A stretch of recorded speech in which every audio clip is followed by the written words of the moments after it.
이제 역대기 마지막 역대하 36장 말씀을 오늘 함께 나누기를 원합니다.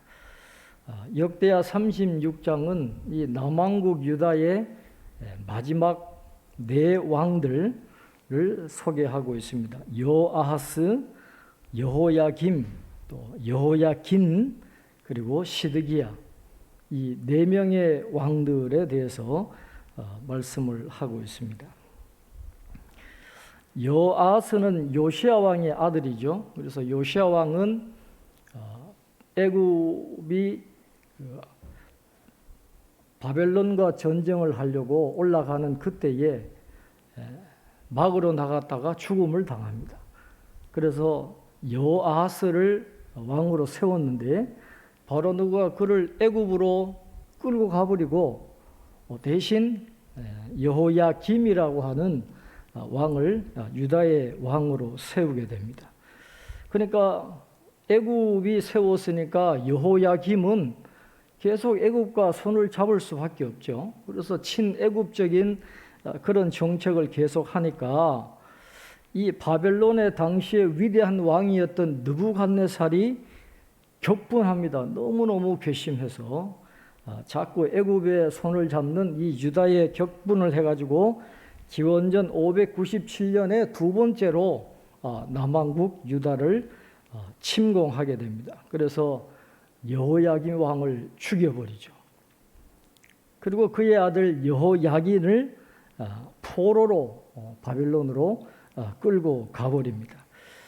이 여호야긴 왕을 포로로 잡아갈 때 에스겔 선지자도 그때 같이 끌려가고, 또 모르드게와 같이 유다의 군인들, 또 학자들, 기술자들 10,000명 정도를 완전히 이 유다를 떠받치고 있는 인재들을 다 끌고 가버립니다. 완전히 나라의 근간이 무너지도록 그렇게 포로들을 끌고 가버리는 것이죠.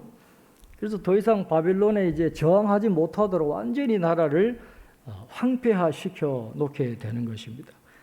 그러면서 꼭두각시 왕을 세웠는데 그가 바로 요시야 왕의 셋째 아들이고 여호야김의 이복 형제이면서 여호야긴의 숙부였던 마따니아라는 사람을 왕으로 세웁니다. 이 사람이 바로 나중에 시드기야로 개명하게 되고, 이 시드기야가 남왕국의 마지막 왕이 되는 것입니다. 그러니까 애굽과 바벨론 사이에서 왕들이 갈리고 하는 이런 어려운 지경에서 왕위를 이어받은 시드기야였는데, 그 어려울 때일수록 정신을 차리고 하나님 앞에 기도하고 하나님께 도움을 구했으면 좋겠는데 정신을 차리지 못하고 그 선대왕들과 똑같이 하나님 앞에 악을 행했다라고 성경은 말씀을 합니다. 오늘 본문 11절부터 13절을 보면, 시드기야가 왕위에 오를 때에 나이가 21세라 예루살렘에서 11년 동안 다스리며 그의 하나님 여호와 보시기에 악을 행하고 선지자 예레미야가 여호와의 말씀으로 일러도 그 앞에서 겸손하지 아니하였으며, 또한 느부갓네살 왕이 그를 그의 하나님을 가리켜 맹세하게 하였으나 그가 왕을 배반하고 목을 곧게 하며 마음을 완악하게 하여 이스라엘 하나님 여호와께로 돌아오지 아니하였고 그랬습니다. 이 선대 왕들, 시드기야가 그 자신의 그 앞에 왕이었던 왕들이 바벨론의 반역함으로 인해서 어려움을 당하는 것을 뻔히 보았음에도 불구하고 계속해서 시드기야는 애굽을 믿고 바벨론을 대적하는 그런 정책을 하게 되었다라고 하는 것입니다. 선지자 예레미야가 절대로 그래서는 안 된다라고 무섭게 경고하는 하나님의 경고의 말씀을 전했지만은 그러나 오히려 예레미야를 감옥에 집어넣고 마는 것입니다. 말을 듣지를 않아요. 그리고 계속해서 친애굽 정책을 하는데, 때마침 베니게, 모압, 에돔, 암몬 등 주변 국가들이 이 반바벨론 동맹을 형성하면서 우리와 함께 하자 그러니까 시드기야가 얼씨구나 좋구나 그 동맹에 합류해가지고 반바벨론 운동을 하면서 애굽 왕에게 도움을 요청합니다. 우리가 바벨론과 싸울 테니까 너희들도 와서 우리를 도와달라. 그렇게 이야기하는 거예요. 그러니까 바벨론이 정보망을 뿌려놨는데 그 정보망에 걸리는 거죠, 이 소식이. 그래서 느부갓네살은 이 시드기야 왕에게 격분해가지고 드디어 쳐들어오게 되는 것입니다. 그런데 여러분, 왜 유다가 멸망할 당시의 왕들은 어리석게도 계속해서 애굽에 집착했을까요? 이제 그 남왕국 유다의 그 주변 상황은 완전히 바뀌었거든요. 과거에는 애굽이 강대국이었을지 몰라도 기원전 605년의 그 유명한 갈그미스 전투에서 애굽이 바벨론 느부갓네살 왕에게 패하고 말잖아요. 그래서 완전히 중동의 패권은 바벨론으로 완전히 넘어가 버렸어요. 애굽은 이제 지는 해입니다. 아무 힘이 없어요. 그냥 아프리카에 갇혀 있는 거의 사라져가는 그런 나라가 되고 말았는데, 왜 유다는 자꾸 그런 바벨론을 대적하고 자꾸 친애굽에 기우는 그런 정책을 했을까요? 또 하나님의 뜻도 바벨론을 자극하지 말라는 거였거든요. 예레미야 선지자를 통해서 그렇게 바벨론을 자극하지 말고 잘 지내라고 했는데도 불구하고 왜 그 말을 듣지 않고 자꾸 이집트로 친애굽 정책을 하게 되었을까요? 그 이유는 왕들도 어떻게 해볼 수 없는 막강한 친이집트 세력이 유다 왕실에 존재하고 있었다라는 거예요. 왕도 그들을 어떻게 할 수가 없어요. 워낙 막강한 세력을 이 친애굽 이 그룹들이 갖고 있으니까 왕들도 그들을 어떻게 할 수가 없는 것입니다. 이 막강한 친애굽 세력이 언제 생겼을까요? 솔로몬 이후에 생겨나기 시작했어요. 솔로몬이 애굽의 공주를 후궁으로 데려오고 또 첨단 무기와 말을 들여오기 위해서 애굽과 교류하기 시작한 그때부터 이 남왕국 유다 정부 안에 친애굽 세력이 시작이 되었던 것입니다.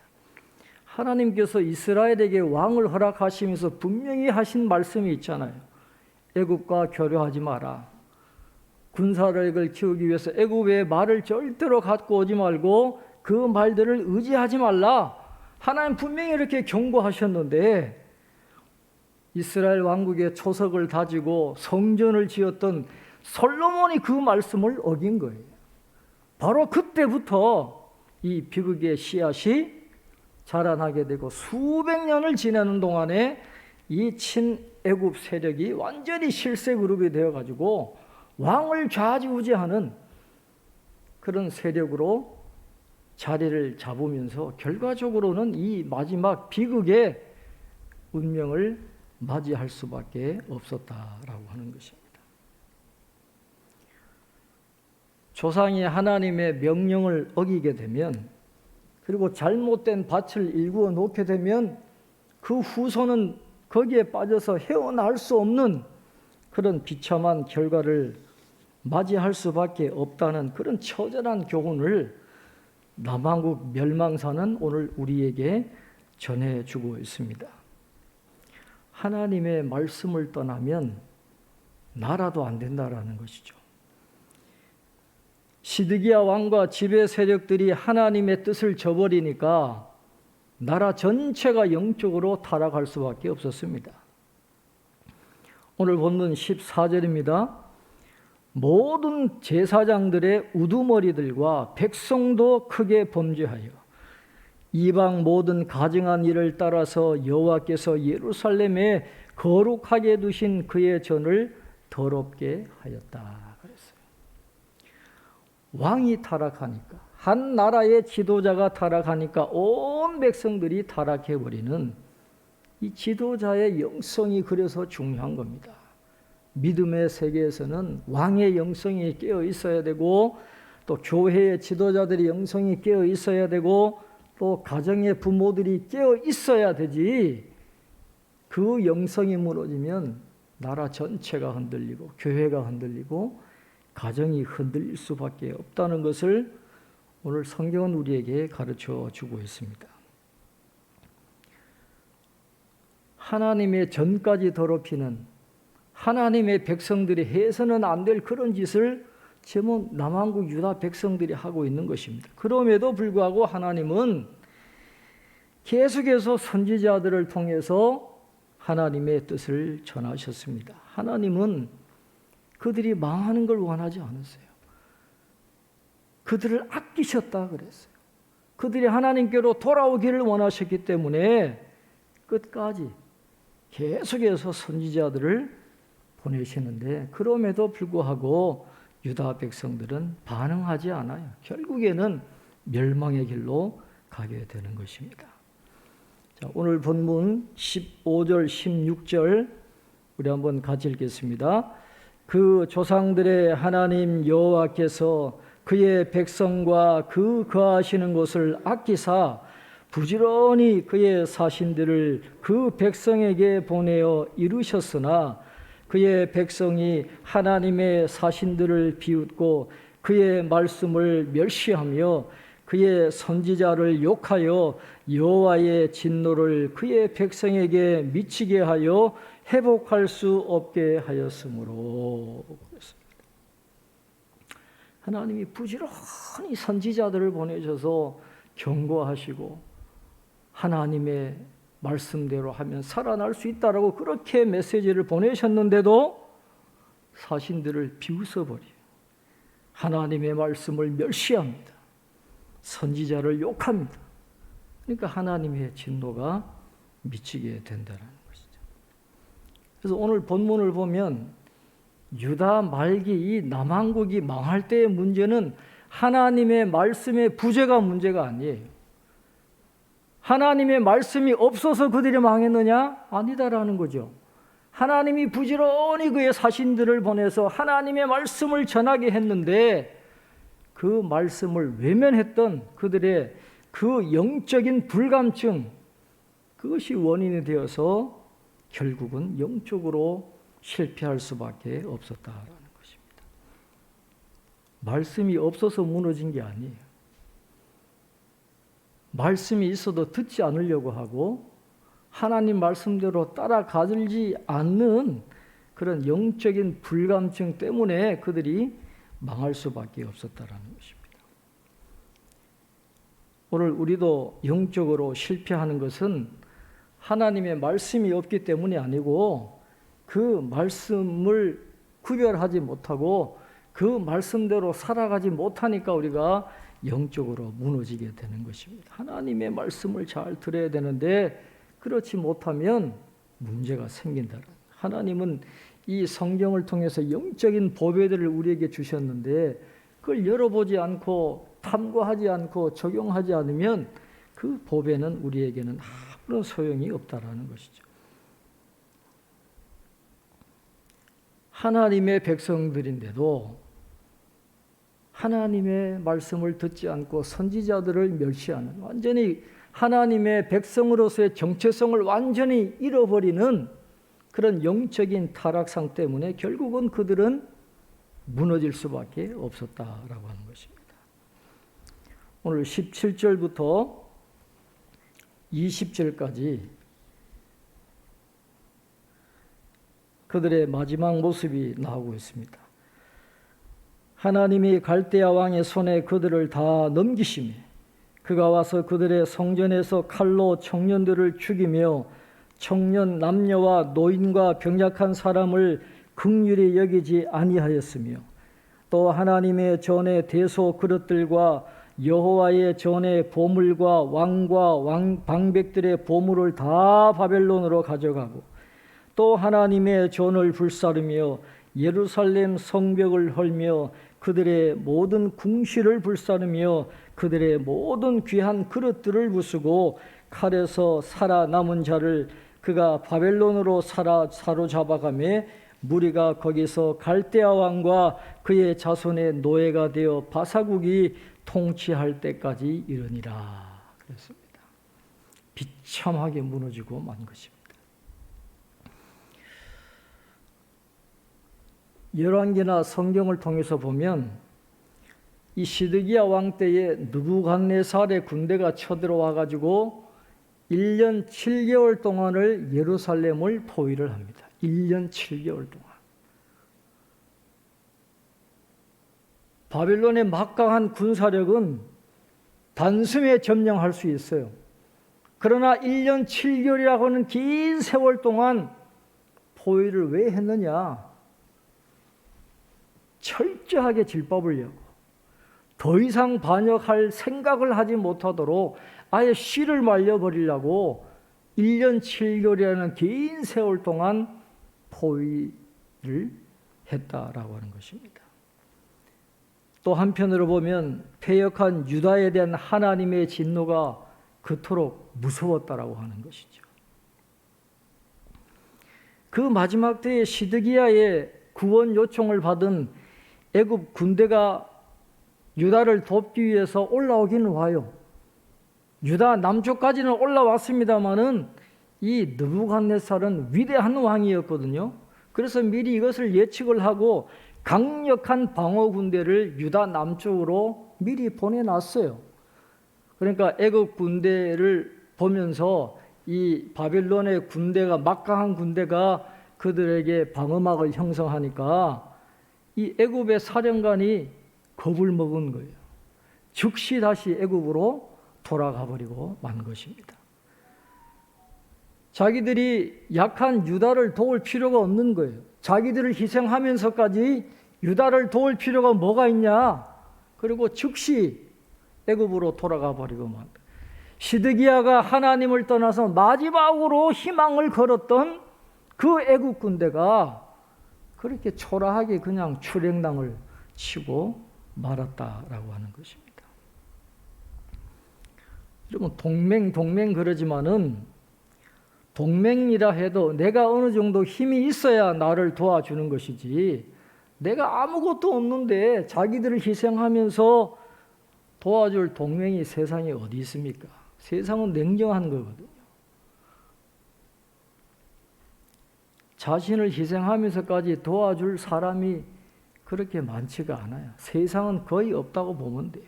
내가 급한데 누가 누구를 돕는다라고 이야기하겠어요. 그 다 썩은 동아줄 같은 건데 거기에 목숨 거는 사람들이 지금도 이 세상에는 많이 있다라는 참 안타까운 일이 많이 있습니다. 그럴 때 이 시드기야가 얼마나 후회했겠어요. 하나님을 의지했으면 좋았을 텐데 이 애굽을 의지했다가 아무런 도움도 받지 못하는 그 안타까움. 그러나 때는 늦었다라는. 역사의 물꼬를 트는 분은 하나님이시지 보이는 이 세상의 제국의 왕들이 아닙니다. 세상의 왕들에게 너무 기대면 안 됩니다. 하나님을 바라보아야 되는 거죠. 그렇게 남왕국 유다는 비참하게 멸망되고 맙니다.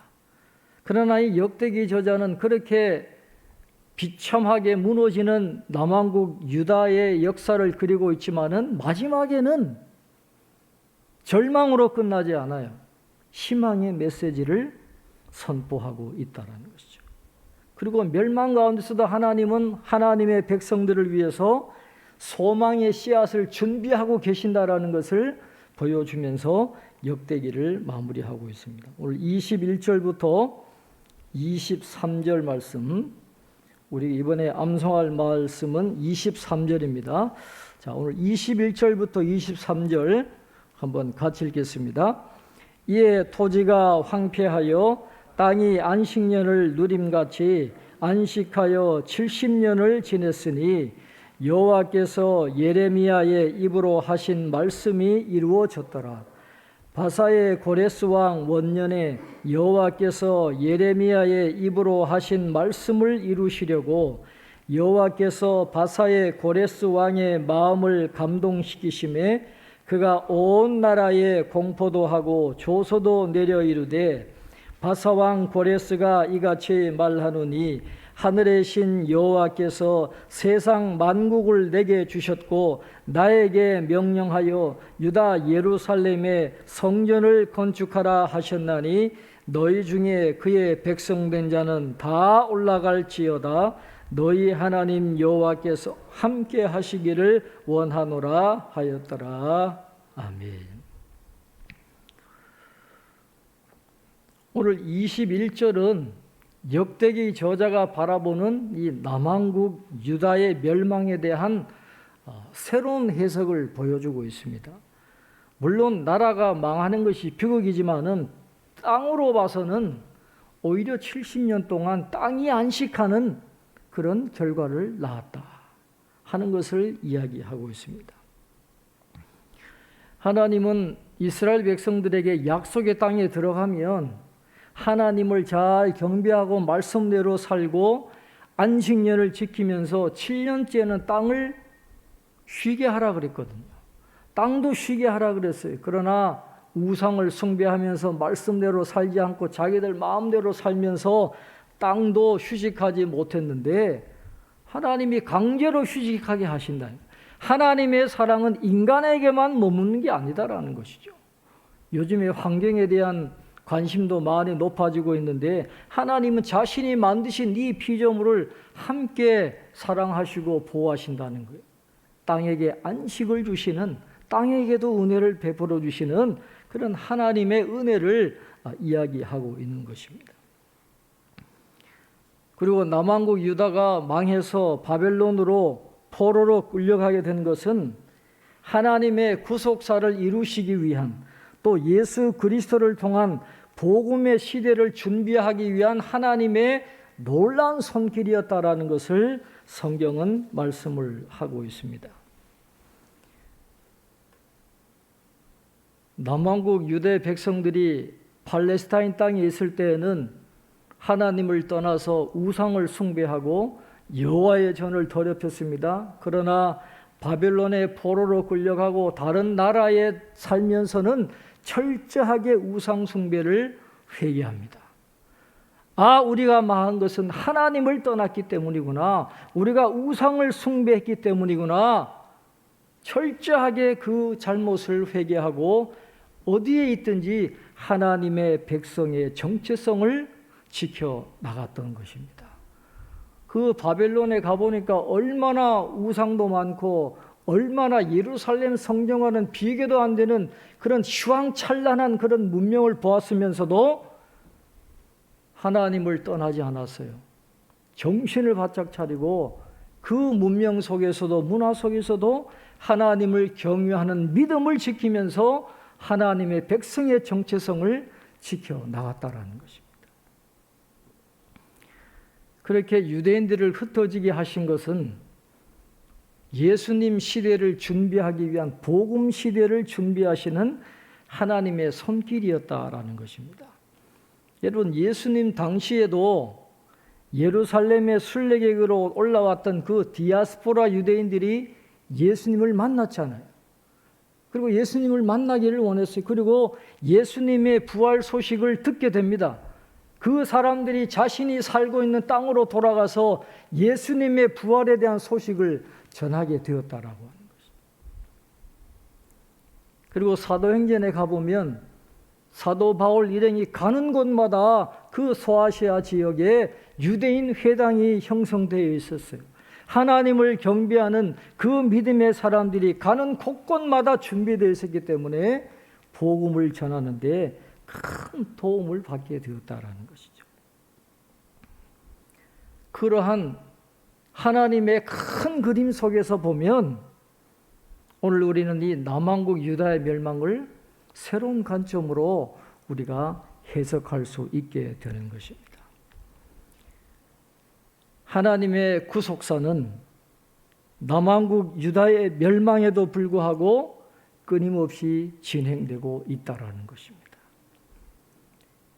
남왕국이 무너졌다고 해서 하나님의 구원의 역사가 끊어진 게 아니다라는 것이죠.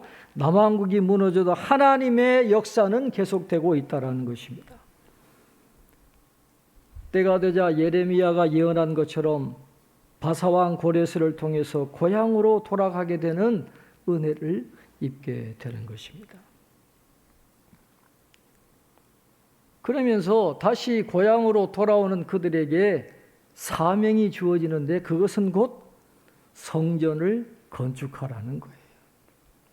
국가를 다시 세우는데 국가를 재건하는 중심은 뭐가 되느냐 하면 성전 건축이 되어야 된다는 것입니다. 성전 건축을 통해서 하나님의 백성이라고 하는 정체성을 지켜나가라는 것이에요.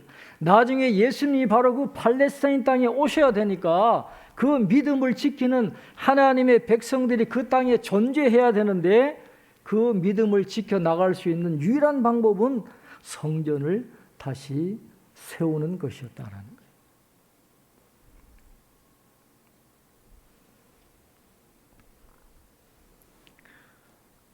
그래서 그런 하나님의 구속의 역사를 이루어 가시는 섭리 안에서 생각해 보면 남한국 유다의 멸망도 하나님의 계획 안에서 이루어진 것이고 그들의 신앙을 지키기 위한 하나님의 손길이었다 하는 것을 우리는 알 수 있게 됩니다. 이것을 오늘 우리의 삶에 적용해 보면 우리가 하나님의 백성으로 선택되었다고 한다면, 내가 하나님의 자녀다라고 하는 그런 믿음이 있다고 한다면 하나님의 구속의 손길, 우리를 돕는 손길은 계속되고 있다라고 하는 것입니다. 때로 남한국 유다가 무너지는 것 같은 그런 견디기 힘든 그런 어려움들이 우리에게 올 수도 있어요. 하늘이 무너지는 것 같은 그런 일들이 일어날 수 있지만, 그러나 우리가 믿는 바는 우리를 향하신 하나님의 뜻은 계속해서 진행되고 있다라고 하는 것입니다. 우리는 그것을 절대로 잊지 말아야 됩니다.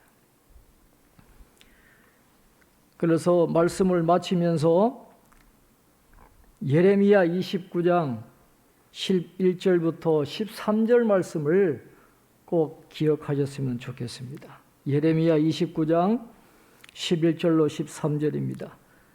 여호와의 말씀이니라. 너희를 향한 나의 생각을 내가 아나니 평안이요 재앙이 아니니라. 너희에게 미래와 희망을 주는 것이니라.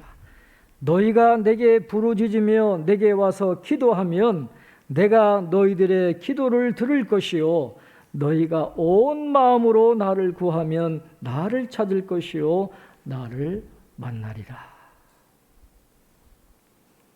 오늘 이 말씀을 붙잡고 멸망과 포로의 때에 우리의 죄를 돌아보고 회개하고 하나님이 주신 고난을 잘 견뎌내면서 하나님이 정하신 때에 우리를 영육간에 회복시켜 주시는 그런 놀라운 은혜를 체험하는 저와 여러분 되시기를 주님의 이름으로 축원합니다. 기도하겠습니다.